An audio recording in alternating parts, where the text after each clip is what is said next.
Assalamualaikum warahmatullahi wabarakatuh.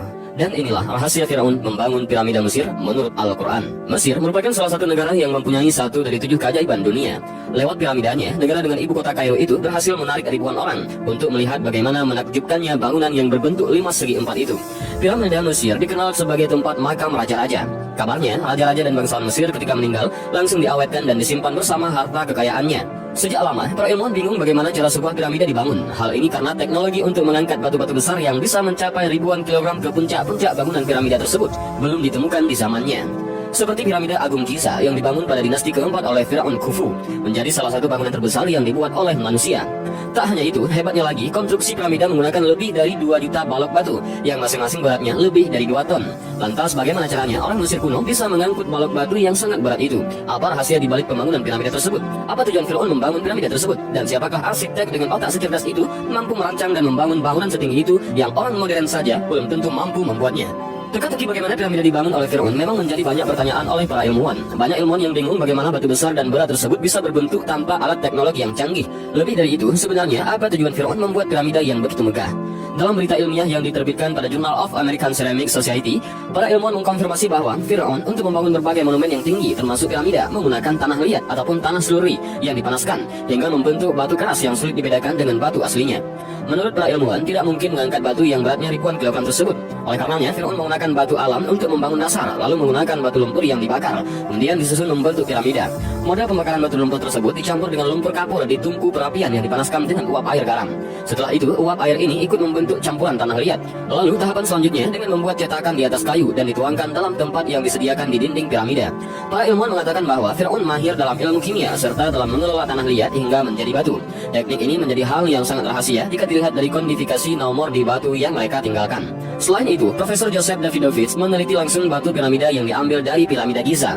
Ia menemukan sebuah jejak reaksi cepat yang menafsirkan batu itu terbuat dari lumpur.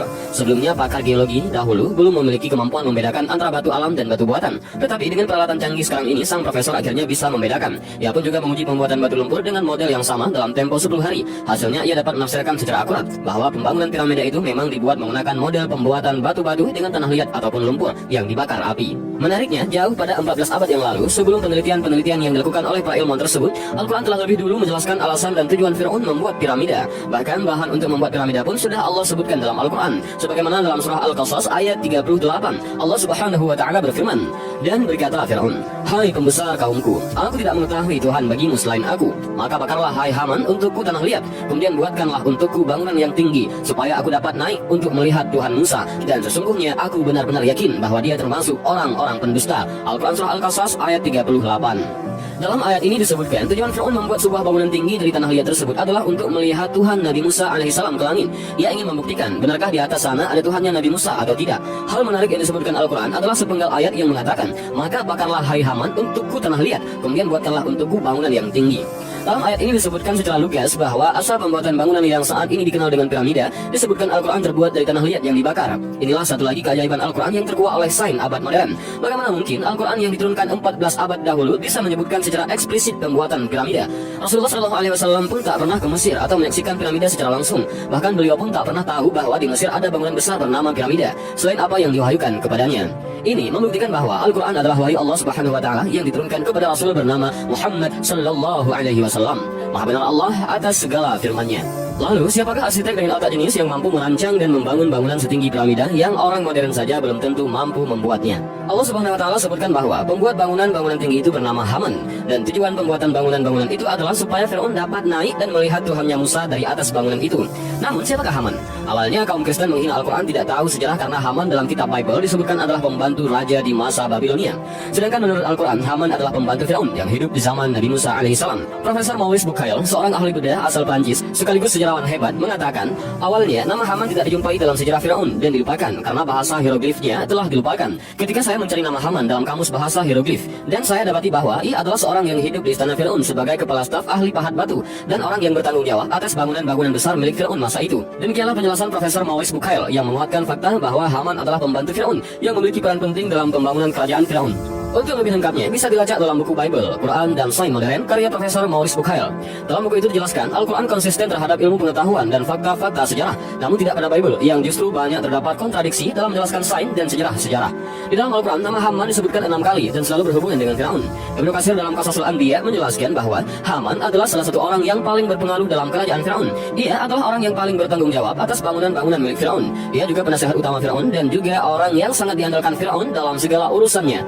Karena memiliki orang-orang hebat dan cerdas di sekelilingnya, Firaun menjadi sombong dan lupa diri. Ia mengangkat dirinya sendiri sebagai Tuhan. Bukti ketuhanannya adalah bangunan-bangunan hebat yang ia buat. Tanah Mesir yang subur dan pasukan yang tak terkalahkan miliknya. Berkali-kali Allah Subhanahu wa taala kirimkan siksaan kepada Firaun dan tentara-tentaranya agar segera ia sadar bahwa dia bukanlah Tuhan. Allah kirimkan belalang, kutu, kodok, hingga darah yang menjadikan sungai Nil berwarna merah.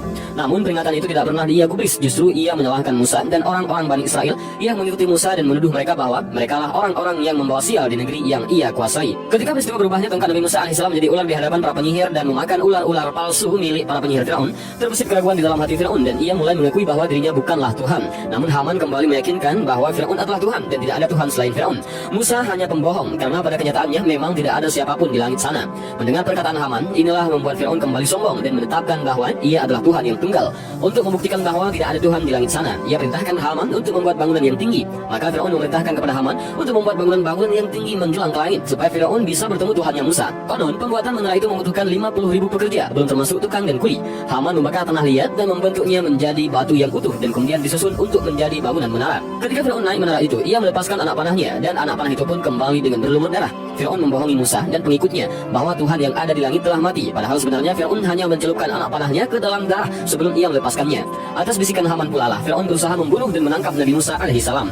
Firaun berjanji jika Musa dan semua pengikutnya tertangkap, ia akan menyiksa mereka semuanya sampai mereka mau mengakui Firaun sebagai Tuhan. Bani Israel yang saat itu tengah merasa kesulitan atas siksaan dan ancaman Firaun, mereka memprotes Nabi Musa alaihissalam atas keadaan mereka. Namun kesabaran Nabi Musa alaihissalam seluas lautan. Dengan sabar beliau memberi harapan kepada Bani Israel sekaligus menyuruh mereka semuanya untuk lari meninggalkan Mesir untuk mencari tempat yang aman dari Firaun.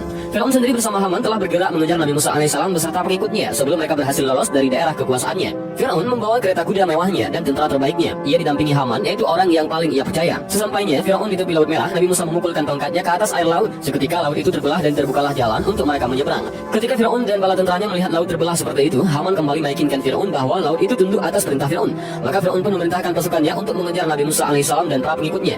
Ketika Bani Israel telah sampai di ujung laut seluruhnya, Nabi Musa kembali memukulkan tongkatnya. Maka laut yang terbelah itu kembali menyatu. Dengan izin Allah, Firaun dan bala tentaranya ditenggelamkan di Laut Merah.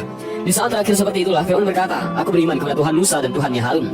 Hal ini Allah Subhanahu wa taala abadikan dalam Al-Qur'an dalam surah Yunus ayat 90. Allah Subhanahu wa taala berfirman, "Dan kami selamatkan Bani Israel melintasi laut. Kemudian Firaun dan bala tentaranya mengikuti mereka untuk menzalimi dan menindas mereka. Sehingga ketika Firaun itu hampir tenggelam, dia berkata, 'Saya percaya bahwa tidak ada Tuhan melainkan Tuhan yang dipercaya oleh Bani Israel dan saya termasuk orang-orang yang berserah diri kepada Allah.'" Al-Qur'an surah Yunus ayat 90. Maka Allah Subhanahu wa taala tenggelamkan Haman beserta Firaun di Laut Merah dan kelak mereka akan dikumpulkan di neraka sebagai musuh yang selalu bertikai agar manusia mengambil pelajaran dari kisah Firaun dan Haman ini. Maka Allah Subhanahu wa taala selamatkan jasad Firaun dan Allah jadikan ia sebagai tanda kebesaran Allah. Maka pada hari ini kami selamatkan badanmu supaya kamu dapat menjadi pelajaran bagi orang-orang yang hidup sesudahmu, dan sesungguhnya kebanyakan dari manusia lengah dari tanda-tanda kekuasaan kami. Al-Quran surah Yunus ayat 92. Dan demikianlah video singkat ini, mudah-mudahan ada manfaat bagi kita dan juga menambah pengetahuan keilmuan kita. Sekali lagi mudah-mudahan video ini bermanfaat. Allahu a'lam bishawab. Assalamualaikum warahmatullahi wabarakatuh.